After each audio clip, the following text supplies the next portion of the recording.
2026 সালে এসে আপনি যদি ফ্রিল্যান্সিং শিখতে চান তাহলে এই 9টা স্টেপ আপনার অবশ্যই জানতে হবে, এবং এর মধ্যে থেকে যদি আপনি কোনো একটা স্টেপও মিস করেন তাহলে হচ্ছে যে আপনি ফ্রিল্যান্সিং ক্যারিয়ারে অনেক বড় ভোগান্তিতে ভুগতে থাকবেন। আপনি দেখবেন যে সময় দিচ্ছেন, পরিশ্রম দিচ্ছেন, কিন্তু ফিডব্যাক পাচ্ছেন না, ভালো কোনো রেজাল্ট পাচ্ছেন না। সুতরাং যদি আপনি বিগিনার লেভেলের হয়ে থাকেন তাহলে অবশ্যই এই ভিডিওটি শেষ পর্যন্ত দেখবেন, এই প্রতিটি স্টেপ সম্পর্কে ভালো ধারণা নেবেন এবং তারপরেই আপনি ফ্রিল্যান্সিং শুরু করবেন, তার আগে না। ওকে, লেটস গেট স্টার্টেড। তবে মূল ভিডিওতে যাওয়ার আগে আমি একটু আমার সম্পর্কে বলে নেই, কেন আমি এই ভিডিওটা বানাচ্ছি এবং কেন আপনার আমার এই ভিডিওটা দেখা উচিত। আমি রাকিবুল হাসান রিয়াদ, আমি আপওয়ার্কের একজন টপ রেটেড প্লাস ফ্রিল্যান্সার। আমি আমার ক্যারিয়ারটা গ্রাফিক ডিজাইন নিয়ে শুরু করলেও আমি বর্তমানে ডিজিটাল মার্কেটার হিসেবে সার্ভিস দিচ্ছি। এবং এই জার্নিতে আমার ক্যারিয়ারে আমি অনেক মানুষ পেয়েছি যারা ফ্রিল্যান্সিং শিখতে চায় এবং তারা আমাকে একটাই প্রশ্ন করে যে ভাই, আমি ফ্রিল্যান্সিং কীভাবে শিখবো। দেখেন, ফ্রিল্যান্সিং শেখার বিষয় না, ফ্রিল্যান্সিং হচ্ছে কাজ করার একটা ধরন। আপনাকে জানতে হবে স্কিল। আপনি যদি চিন্তা করেন আমি মেডিকেলে পড়বো না কিন্তু আমি ডাক্তারি করব, সম্ভব?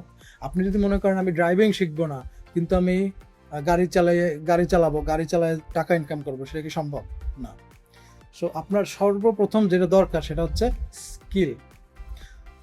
সব কিছুই আমি আপনাকে বলবো, 9টা স্টেপ আমি আপনাকে এক এক করে ধারণা দেব, এবং আপনি যদি এই 9টা স্টেপ খুব ভালোভাবে ফলো করেন তাহলে আপনার ফ্রিল্যান্সিং ক্যারিয়ারের সাকসেস কেউ আটকাইতে পারবে না, guaranteed. Okay, let's start. Step 1, আপনি আপনার স্কিলগুলোর লিস্ট বানান। আপনার প্রথম কাজই হচ্ছে এই ভিডিওটা শেষ করার পরে আপনি যেটা সর্বপ্রথম করবেন সেটা হচ্ছে একটা খাতা, একটা কলম নিয়ে বসবেন। তারপরে ইউটিউব বা গুগলে সার্চ করবেন। কি সার্চ করবেন আমি আপনাকে বলে দিচ্ছি। আপনি সার্চ করতে পারেন কোন স্কিল দিয়ে ফ্রিল্যান্সিং করা যায়, top freelancing skills for beginners, freelancing market place demand skill. এখানে গ্রামাটিক্যালি আসলে চিন্তা করলে হবে না, কিন্তু আপনি যদি freelancing market place demand skill এটা লেখেন তাহলে সার্চ ইঞ্জিন বুঝবে যে ফ্রিল্যান্সিং মার্কেট প্লেসে কোন স্কিলের ডিমান্ড আছে, আপনি সেটাই জানতে চাচ্ছেন। সো আপনি এই ধরনের সার্চগুলো দেবেন। তবে এখানে একটা বিষয় আপনার মাথায় রাখতে হবে, এই যে পর্যায়ে আপনি এখন যে খাতা কলম নিয়ে বসছেন, এই সময় আপনার কোনো কোর্স কেনার কিন্তু উদ্দেশ্য না, কোনো কোর্সে ভর্তি হওয়ার কিন্তু উদ্দেশ্য না। এইখানে শুধুই জানার উদ্দেশ্য যে ফ্রিল্যান্সিং কিভাবে করতে হয় বা ফ্রিল্যান্সিং কোন স্কিলে করা যায়। আপনার সামনে অনেক ধরনের চটকদার বিজ্ঞাপন আসবে, অনেক হেভি থাম্বনেল আসবে যে 30 দিনে লাখ টাকা ইনকাম করুন, কোন স্কিল ছাড়া ফ্রিল্যান্সিং করুন। ভুলে ওই ফাঁদে পা দেবেন না। শুধুমাত্র আপনার নিজের গোল, নিজের যে লক্ষ্য, আমি 10টা-15টা স্কিল লিস্ট করব, কি স্কিল দিয়ে ফ্রিল্যান্সিং করা যায়, এটাই আমার কাজ। আপনি শুধু সেটাই করবেন এই মুহূর্তে খাতা কলম নিয়ে এই ভিডিওটার পরে। স্টেপ 1, আমি আপনাকে কিছু স্কিলের কথা বলে দিচ্ছি অলরেডি, তবে আপনি আপনার মতো করে রিসার্চ করবেন। বেশ কিছু ডিমান্ডেবল স্কিল হচ্ছে graphic design, video editing, web design, search engine optimisation, SEO, digital marketing, copywriting, social media management, virtual assistance, data entry যদিও খুব একটা ভালো মার্কেট এখন আর নাই এআই আসার পরে, ইউএক্স ডিজাইন। এগুলো হচ্ছে যে আপনার স্কিল, যেগুলো হচ্ছে মার্কেট প্লেসে ডিমান্ড আছে। এগুলো আমি আপনাকে শুধুমাত্র উদাহরণ হিসেবে দিলাম, আপনি আপনার মতো করে আরও রিসার্চ করবেন। বর্তমানে নতুন অনেক স্কিল অ্যাড হয়েছে, এআই নিয়ে অনেকগুলো স্কিল হচ্ছে যে মার্কেটে আসছে। সো সেগুলো আপনি রিসার্চ করে আপনার খাতা কলমে লিস্ট করবেন। স্টেপ 2, আপনি যেই স্কিলগুলো আপনার খাতায় লিস্ট করছেন সেই স্কিলগুলো নিয়ে এবার আলাদা করে সার্চ করবেন। আলাদা করে প্রতিটা স্কিল সম্পর্কে আপনি জানবেন। আপনি কি সার্চ করতে পারেন? আপনি সার্চ করতে পারেন গ্রাফিক ডিজাইন কি, এটা দিয়ে কি ধরনের কাজ করা যায়, মার্কেট প্লেসে কোন সার্ভিস দেওয়া যায়, কোন সফটওয়্যার দিয়ে গ্রাফিক ডিজাইন শিখতে হয়, গ্রাফিক ডিজাইন শিখতে কত সময় লাগতে পারে, বিগিনার হিসেবে কিভাবে প্র্যাকটিস করা যায়, গ্রাফিক ডিজাইনের ফিউচার ডিমান্ড কেমন। এটা আমি শুধু গ্রাফিক ডিজাইনের কথা বললাম। আপনি যেই স্কিলগুলো লিস্ট করছেন প্রতিটা স্কিল নিয়েই এইভাবে সার্চ দেবেন। আবারও বলি, ওই যে চটকদার বিজ্ঞাপন থাম্বনেল আসবে যে বিনা স্কিলেই ইনকাম করুন, ওই ধরনের ভিডিও অবশ্যই অ্যাভয়েড করবেন। একটা বিষয় মনে রাখবেন, রিসার্চ হচ্ছে একজন ফ্রিল্যান্সারের সব থেকে বড় স্কিল। আপনি যদি রিসার্চ না করতে পারেন, আপনি যদি মনে করেন আচ্ছা অমুক বড় ভাই তো ফ্রিল্যান্সিং করতেছে, অমুক বন্ধু তো ফ্রিল্যান্সিং করতেছে, আমি গিয়ে যদি নিজে ওর কাছে যাই তাহলেই তো আমি ফ্রিল্যান্সিং শিখে ফেলবো, ওই তো আমাকে মুখে তুলে খাওয়াই দিবে, এটা খুবই খুবই ভুল একটা ধারণা। আপনার অবশ্যই নিজের রিসার্চ করার স্কিল থাকতে হবে, মন মানসিকতা থাকতে হবে, ধৈর্য থাকতে হবে। আপনি যদি ধৈর্য না থাকে, আপনার যদি মন মানসিকতা না থাকে, তাহলে তো আপনি প্রথমেই হচ্ছে যে বাদ পড়ে যাবেন। ওকে, সো প্রথমেই আপনি রিসার্চ করুন, প্রতিটা স্কিল আলাদা করে জানেন যে কতগুলো স্কিল নিয়ে কাজ করা যায়, এরপরে প্রতিটা স্কিল সম্পর্কে জানেন কোন স্কিলের কোন কাজ, কোন স্কিলটা কীভাবে শিখতে হয়। এরপরে স্টেপ 3, আপনার জন্য বেস্ট স্কিলটা বাছাই করুন। সব স্কিল সবার জন্য না, আপনি যে সব কিছু শিখবেন ব্যাপারটা সেরকম না। আপনি যে কোনো বেস্ট একটা স্কিল শিখবেন। কেউ ডিজাইন করতে পছন্দ করে, কেউ ভিডিও এডিটিং করতে পছন্দ করে, কেউ লেখালেখি করতে পছন্দ করে, কেউ কোডিং করতে পছন্দ করে। আপনি যেটা পছন্দ করেন সেটা আপনার বেছে নেওয়া লাগবে। আর এই ক্ষেত্রে আপনি নিজেকে কিছু প্রশ্ন করতে পারেন। এই প্রশ্নগুলোর উত্তরের মাধ্যমে আপনি সিলেক্ট করতে পারবেন যে কোন স্কিলটা আপনার জন্য ভালো। কারণ দেখা গেল কি, আপনি একটা স্কিল সিলেক্ট করলেন যেটা অনেক বেশি আর্নিং পটেনশিয়াল আছে, কিন্তু জিনিসটা আপনি পছন্দ করেন না, আপনি এনজয় করেন না, সেক্ষেত্রে ওই স্কিল নিয়ে আপনি বেশি দূর আগাইতে পারবেন না। হ্যাঁ, অনেক বেশি টাকা আছে, তা থেকে আপনি তো এনজয় করতেছেন না। আর টাকা একমাত্র মোটিভেশন না, আপনি যদি স্কিলটা এনজয় না করেন, লং টার্মে আপনি আসলে বেশি দূর ওটা নিয়ে যাইতে পারবেন না। সুতরাং আপনি নিজেকে যে প্রশ্নগুলো করবেন, যে প্রশ্নগুলো আপনি করতে পারেন, যেমন আমি কোন কাজটা শিখতে আগ্রহী, কোন কাজটা করতে আমার ধৈর্য থাকবে, কোন কাজটা নিয়ে আমি 6 মাস প্র্যাকটিস করতে পারবো, কোন কাজটা আমার পার্সোনালিটির সাথে যায়, কোন স্কিল দিয়ে মানুষকে রিয়েল সার্ভিস দেওয়া যায়। শুধু কোনটায় টাকা বেশি এটা দেখে স্কিল সিলেক্ট করা কোনোভাবেই উচিত নয়। কারণ আপনার কনসিস্টেন্সি হচ্ছে সব থেকে ইম্পর্ট্যান্ট, এবং আপনি যদি প্যাশনই না খুঁজে পান কাজের মধ্যে, কাজটা যদি এনজয় না করেন, আপনি কনসিস্টেন্সি ধরে রাখতে পারবেন না। ওকে, আপনি স্কিলগুলো লিস্ট করলেন, স্কিলগুলো সম্পর্কে জানলেন, নিজের জন্য একটা স্কিল বেছে নিলেন। নেক্সট স্টেপ, এরপরের স্টেপ কি? এরপরের স্টেপ হচ্ছে স্টেপ 4। আপনি স্কিলগুলো সম্পর্কে জানলেন, কোন স্কিলটা আপনি শিখবেন সেটা সিলেক্ট করলেন, এরপর স্কিলটা শেখা শুরু করবেন। স্কিল শেখা শুরু করার সাথে সাথে আপনার মধ্যে কিন্তু একটা ক্লিয়ার রিয়েলিস্টিক এক্সপেকটেশনও থাকতে হবে। আপনি ইউটিউব থেকে শিখতে পারেন, আপনি পেইড কোর্স থেকে শিখতে পারেন, ফ্রি কোর্স থেকে শিখতে পারেন, লাইভ কোর্স থেকে শিখতে পারেন, ইন হাউস কোনো প্রতিষ্ঠানে গিয়ে সেখানে শিখতে পারেন। কিন্তু আপনার যেটা মাথায় রাখতে হবে, শেখাই কিন্তু শেষ না, কোর্স করাই কিন্তু শেষ কথা না। আপনি কোর্স করলেন মানে হচ্ছে যে আপনি জানলেন, যেমন আপনি যদি ভিডিও এডিটিংয়ের একটা কোর্স করেন, আপনি জানলেন যে কোন সফটওয়্যার দিয়ে ভিডিও এডিট করতে হয়, ওই সফটওয়্যারের কোন বাটনে ক্লিক করলে আমি একটা ভিডিও কাটতে পারবো, কোন বাটনে ক্লিক করলে ওই ভিডিওর হচ্ছে যে আমি সাউন্ড বাড়াইতে কমাইতে পারবো, এটা আপনি কোর্সের মাধ্যমে জানলেন। কিন্তু আপনি যদি প্র্যাকটিস না করেন তাহলে কিন্তু আপনার ওই যে জানা বেশি দিন মাথায় থাকবে না। আপনাকে ব্যাপক হারে প্র্যাকটিস করা লাগবে। একজন ভিডিও এডিটর হিসেবে প্রথমেই আপনি একদম সেরা ভিডিওটা এডিট করতে পারবেন না, এবং এটা খুবই নর্মাল, এটা নিয়ে মন ক্ষুণ্ণ হওয়ার কিছু নাই। আপনি আস্তে আস্তে যখন প্র্যাকটিস করতে থাকবেন, দেখবেন যে আপনার কাজের উন্নতি হচ্ছে, কাজের কোয়ালিটি বেটার হচ্ছে। যদি আপনি ভিডিও এডিটিং শেখেন তাহলে প্রচুর পরিমাণে ভিডিও আপনার এডিট করা লাগবে প্র্যাকটিস হিসেবে। যদি আপনি ওয়েব ডিজাইন শেখেন তাহলে অনেকগুলো ওয়েবসাইট, ল্যান্ডিং পেজ, এগুলো আপনার বানাইতে হবে প্র্যাকটিস ওয়ার্ক হিসেবে। এবং যতই আপনি বেশি প্র্যাকটিস করবেন, আপনার দেখবেন চোখ তত ধারালো হচ্ছে, আপনার ডিজাইনের বেসিক ভুলগুলো আপনার চোখে তত বেশি ধরা পড়ছে। আপনি গতকালকে যে ডিজাইনটা করছেন বা গত সপ্তাহে যে ডিজাইনটা করছেন, এই সপ্তাহে এসে ওই ডিজাইনের দিকে তাকালে দেখবেন ও এতগুলো ভুল করছি আমি ডিজাইনে। আপনি নিজেই আস্তে আস্তে বুঝতে পারবেন। সুতরাং শুধুমাত্র কোর্স করাই শেষ কথা না, প্র্যাকটিস খুব বেশি জরুরি। আপনাকে প্র্যাকটিস করতে হবে, পাগলের মতো প্র্যাকটিস করতে হবে যদি আপনি খুব ভালো একটা ক্যারিয়ার চান। আপনি প্র্যাকটিস করলেন, এরপরে আপনার আসতেছে স্টেপ 5। প্র্যাকটিস করার পরে আপনার স্যাম্পল প্রজেক্ট এবং পোর্টফোলিও বানাইতে হবে।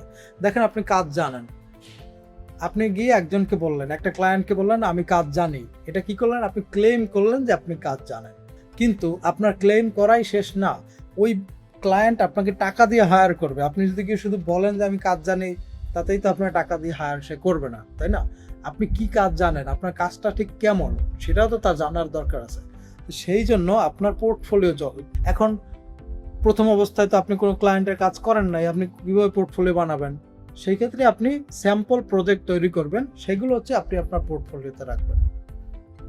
যে আমি এই কাজগুলো স্যাম্পল হিসেবে করছি, এই হচ্ছে আমি এতদিন প্র্যাকটিস করার পরে এই আমার পোর্টফোলিও তৈরি করছি। আপনি যদি গ্রাফিক ডিজাইনার হন তাহলে logo, banner, social media post, thumbnail এগুলো সুন্দর করে স্যাম্পল বানায় আপনি আপনার পোর্টফোলিওতে রাখবেন। আপনি যদি ভিডিও এডিটর হন তাহলে হচ্ছে যে ওই সোশ্যাল মিডিয়া বা গুগল থেকে ভিডিও ডাউনলোড করে সেই ভিডিওগুলো এডিট করে আপনি আপনার পোর্টফোলিওতে দিয়ে রাখবেন। শুরুর দিকে এটাই যথেষ্ট, কিন্তু খুব ভালো করে কাজ করে আপনার পোর্টফোলিও বানাইতে হবে। স্যাম্পল প্রজেক্টগুলো রিয়েল প্রজেক্টের মতো একদম আপনার সেরা স্কিল, সেরা সময় ধৈর্য দিয়ে বানাইতে হবে। নেক্সট, এরপরে আসতেছে স্টেপ 6, ইন্টার্নশিপ। দেখেন, আপনি কাজ জানলেন, শিখলেন, কোর্স করলেন, প্র্যাকটিস করলেন, পোর্টফোলিও বানাইলেন, কিন্তু আপনি কাজটাই তো জানলেন, কিন্তু এর ছাড়াও যে আরও অনেকগুলো বিষয় আছে, ক্লায়েন্ট কমিউনিকেশন, ফিডব্যাক, আপনার কাজ ভালো হইলো না খারাপ হইলো সেটা একজন বলবে, আপনার ডেডলাইন ম্যানেজ করা, এগুলো অনেক বিষয় আছে যেগুলো হচ্ছে যে কাজের বাইরেও আপনার করতে হবে একদম ফ্রিল্যান্সার হিসেবে। আর আপনি যখন কোথাও ইন্টার্নশিপ করবেন তখনই আপনি এই বিষয়গুলো জানতে পারবেন। ইন্টার্নশিপ করলে আপনি কি কি জানতে পারবেন? ইন্টার্নশিপ করলে আপনি জানতে পারবেন রিয়েল একটা প্রজেক্ট কীভাবে হয়, ক্লায়েন্ট রিকোয়ারমেন্ট কীভাবে বুঝতে হয়, ডেডলাইন কীভাবে মেনটেন করতে হয়, ফিডব্যাক কীভাবে হ্যান্ডেল করতে হয়, প্রফেশনাল ওয়ার্ক ফ্লো কীভাবে তৈরি করতে হয়, এবং এন্ড অফ দ্য ডে এত কিছু করার পরে দেখবেন আপনার কনফিডেন্স অনেক বেশি বুস্ট করছে, অনেক বেশি বেড়ে গেছে। সুতরাং ইন্টার্নশিপ খুবই গুরুত্বপূর্ণ একটা বিষয়। এখন কথা হচ্ছে যে আমাদের যে বর্তমান ফ্রিল্যান্সিং ইন্ডাস্ট্রি, এখানে পেইড ইন্টার্নশিপ পাওয়া একটু কঠিন। যে আপনি কাজ করবেন, শুরুর দিকে আপনাকে তারা বেতন দেবে, আপনি পাইলে আপনার ভাগ্য ভালো, কিন্তু অনেক ক্ষেত্রেই এটা পাওয়া একটু কঠিন। সেক্ষেত্রে আপনি যদি ফ্রি ইন্টার্নশিপও পান, আমার রেকমেন্ডেশন থাকবে আপনি ওটা নিয়ে নেন, এখানে কাজ শুরু করেন। কারণ এখানে আপনি হয়তো বা 2 মাস 3 মাস কাজ করতেছেন কোনো স্যালারি ছাড়া, কিন্তু স্যালারিটাই আপনার একমাত্র ইনকাম না, ওই যে এক্সপিরিয়েন্সটা আপনি পাচ্ছেন এটা আপনার অনেক বড় একটা ইনকাম। এরপরে আসি স্টেপ 7। স্টেপ 6-এ আপনি একদমই পুরো রিয়েল প্রজেক্ট সম্পর্কে জানলেন, কীভাবে কাজ করতে হয়, কীভাবে ডেডলাইন ম্যানেজ করতে হয়, কীভাবে প্রজেক্ট ডেলিভারি দিতে হয়। এখন আপনি রেডি, আপনি স্কিল শিখছেন, প্র্যাকটিস করছেন, পোর্টফোলিও বানাইছেন, রিয়েল প্রজেক্ট সম্পর্কে জানছেন। Now it's time to dominate the market place. এইবার হচ্ছে আপনি মার্কেট প্লেসে যাবেন। এই স্টেপগুলোর আগে, এই 1 থেকে 6 এই স্টেপগুলোর আগেই যদি আপনি মার্কেট প্লেসে যান, আমি আপনার লিখে দিতে পারি যে আপনি একটা হোঁচট খাবেন, আপনার সময় নষ্ট করবেন, কাজ পাবেন না। কাজ হয়তো বা ভাগ্যের গুণে 1-2টা পাইলেন, ক্লায়েন্টের রিকোয়ারমেন্ট আপনি ফুলফিল করতে পারবেন না। অ্যাজ এ রেজাল্ট আপনি ওই মার্কেট প্লেসে নেগেটিভ ফিডব্যাক পাবেন। আর শুরুর দিকে যদি আপনি নেগেটিভ ফিডব্যাক পান, সেই প্রোফাইল বড় করতে, সেই প্রোফাইল জাগাতে আসলে অনেক কষ্ট হবে আপনার। সুতরাং আগের কাজ আগে, পরের কাজ পরে। স্টেপ 7-এ আপনি যেটা করবেন সেটা হচ্ছে যে মার্কেট প্লেস সম্পর্কে জানবেন। মার্কেট প্লেস সম্পর্কে আমাদের কমন, বাংলাদেশে খুব কমন 2টা মার্কেট প্লেস হচ্ছে যে আপওয়ার্ক এবং ফাইবার। সবাই এই জায়গায় কাজ করতে চায়। তো মার্কেট প্লেস সম্পর্কে আপনি কি জানবেন, কি ধরনের বিষয় সার্চ করবেন? যেমন সার্চ করবেন আপওয়ার্ক কীভাবে কাজ করে, ফাইবার কীভাবে কাজ করে, প্রোফাইল কীভাবে সাজাইতে হয়, পোর্টফোলিও কীভাবে আপলোড করতে হয়, প্রপোজাল কীভাবে লিখতে হয়, গিগ কীভাবে বানাইতে হয়, ক্লায়েন্টের মেসেজের উত্তর কীভাবে দিতে হয়, পেমেন্ট কীভাবে রিসিভ করতে হয়, ডেডলাইন কীভাবে ম্যানেজ করতে হয়, এগুলো সব কিছু আপনার জানতে হবে। এগুলো যদি জানেন আপনার জন্য বিষয়টা অনেক ইজি হয়ে যাবে, কারণ আপনি অলরেডি স্কিলড। এখন আপনি মার্কেট প্লেসে গিয়ে ক্লায়েন্টকে সেবা দেবেন, মার্কেট প্লেস সম্পর্কে জানা তো খুবই ইম্পর্টেন্ট, তাই না? যদি আপনি নাই জানেন সেক্ষেত্রে তো আপনি সিদ্ধান্তহীনতায় ভুগবেন, কনফিউজড থাকবেন যে আসলে কী করা উচিত, কী করা উচিত না। আর ওই যেরকমটা শুরুতেই বলছিলাম, স্কিল শেখার আগে মার্কেট প্লেস শিখে লাভ নেই। স্কিল শিখলেন, এখন মার্কেট প্লেস দেখেন, মার্কেট প্লেসের খুঁটিনাটি যা আছে, রিসার্চের কোনো বিকল্প নাই। আপনাকে আবার বলি, আপনার রিসার্চ করতে হবে, প্রচুর পরিমাণে রিসার্চ করতে হবে। আপনি যত রিসার্চে ভালো, আপনি তত ভালো একজন ফ্রিল্যান্সার হইতে পারবেন। আপনি মার্কেট প্লেসে আসলেন, মার্কেট প্লেস আপনি খুব সুন্দর করে বুঝলেন, আপনি রিসার্চ করলেন, সব কিছু জানলেন। নেক্সট স্টেপ 8, ক্লায়েন্ট কমিউনিকেশন শিখুন। ফ্রিল্যান্সিংয়ে স্কিলের পাশাপাশি ক্লায়েন্ট কমিউনিকেশন খুবই গুরুত্বপূর্ণ। আপনি স্কিল শিখলেন, পোর্টফোলিও বানাইলেন, মার্কেট প্লেসে সুন্দর অ্যাকাউন্ট খুললেন, কিন্তু আপনি যদি ক্লায়েন্ট কমিউনিকেশনে দুর্বল থাকেন, ইন দ্যাট কেস আপনি কিন্তু সার্ভাইভ করতে স্ট্রাগল করবেন, আপনার কিন্তু কষ্ট হবে মার্কেট প্লেসে কাজ পাইতে এবং কাজ ধরে রাখতে। ক্লায়েন্ট কমিউনিকেশন বলতে আমি কি বোঝাচ্ছি? ক্লায়েন্ট কমিউনিকেশন আসলে অনেকগুলো বিষয়ের সমষ্টি। যেমন ক্লায়েন্ট কি চাচ্ছে সেটা বুঝতে হবে, প্রয়োজনে ক্লায়েন্টকে প্রশ্ন করতে হবে, কাজের আগে কাজের স্কোপ ক্লিয়ার করতে হবে যে আপনি কি নিয়ে কাজ করবেন, কি কি জিনিস ডেলিভারি করতে হবে, কি কি জিনিস আপনার লাগবে কাজটা করতে, সেগুলো ক্লিয়ার করতে হবে। কাজের সময় আপডেট দিতে হবে যে আজকে কাজটা এত দূর আগাইছে, 2 দিন পরে আবার বলতে হবে কাজটা এত দূর আগাইছে। ডেডলাইন যদি মিস হয়, ডেডলাইন মিস হলে আগেই জানাতে হবে। যেমন আপনি যদি 3 দিনের ডেডলাইন দিয়ে থাকেন যে আমি 3 দিনের মধ্যে এই কাজটা কমপ্লিট করে দিব, বাট কোনো কারণে আপনার কাজের সময় 5 দিন লাগবে, সেক্ষেত্রে আপনি 3 দিন পর্যন্ত যদি অপেক্ষা করেন, ক্লায়েন্টকে কিছু না জানান, ক্লায়েন্ট কিন্তু 3 দিন পরে এসে এক্সপেক্ট করবে যে আমার কাজ তো রেডি হয়ে গেছে। এবং ক্লায়েন্ট যখন 3 দিন পরে আপনাকে মেসেজ দিয়ে কাজ না পাবে, তখন ক্লায়েন্টের কিন্তু মন খারাপ হবে যে আমি তো এক্সপেক্ট করছিলাম 3 দিনের মধ্যে কাজটা রেডি হওয়ার।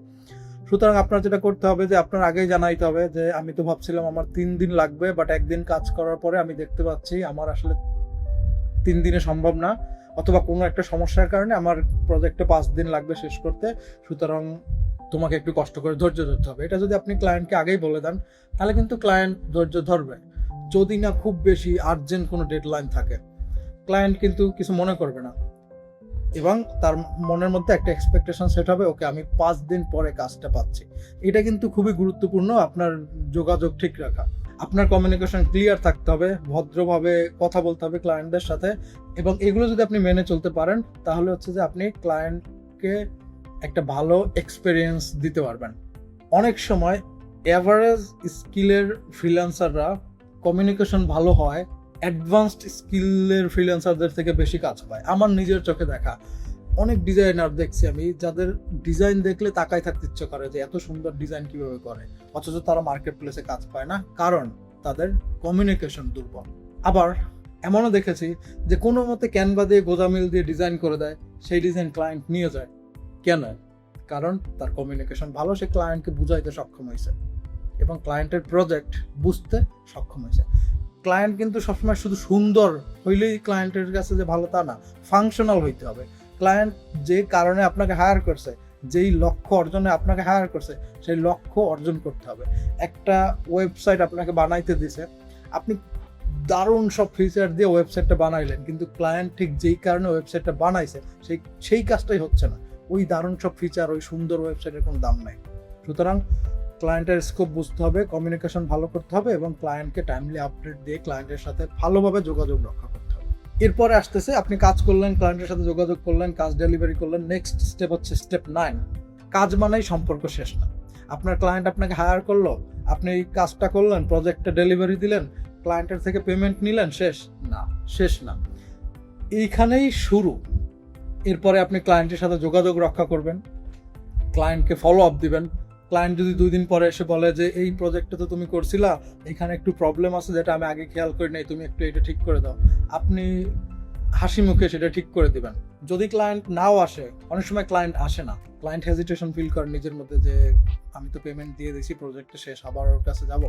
কিন্তু আপনার নিজে থেকে গিয়ে ফলো আপ দিতে হবে। 5 দিন 7 দিন পরে গিয়ে বলবেন, এই আমি তো ওয়েবসাইটটা বানাইছিলাম, তোমার কি অবস্থা, ওয়েবসাইটটি কি ঠিকমতো চলতেছে, কোনো সমস্যা আছে? কোনো সমস্যা থাকলে আমার নির্দ্বিধায় জানাবা, আমি তোমার সমস্যা সমাধান করে দিব।